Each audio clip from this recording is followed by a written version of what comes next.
Hi friends, இன்றைக்கி கார முட்டை மசாலா செய்யலாம். எப்படி செய்கிறதுன்னு பார்ப்போம். வீடியோவை ஸ்கிப் பண்ணாமல் ஃபுல்லாக பாருங்கள். ஒரு குக்கரில் 4 முட்டை சேர்த்துட்டு கொஞ்சம் உப்பு சேர்த்துட்டு வேக வச்சுட்டு எடுத்துக்கோங்க. உரிச்சிட்டு இப்போ ஒரு மசாலா அரைக்கணும்.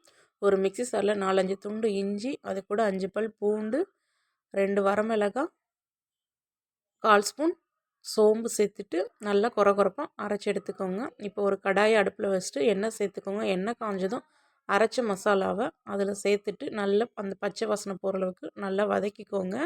வதக்கிட்டு இது கூட மீடியம் சைஸ் 2 பெரிய வெங்காயத்தை நீளவாக்கில் கட் பண்ணி சேர்த்துக்கோங்க.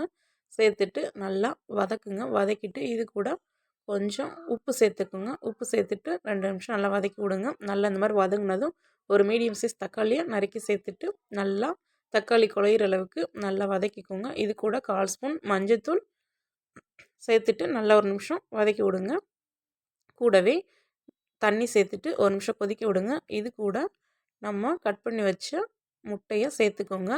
வெள்ளை மட்டும் சேர்த்துக்கோங்க.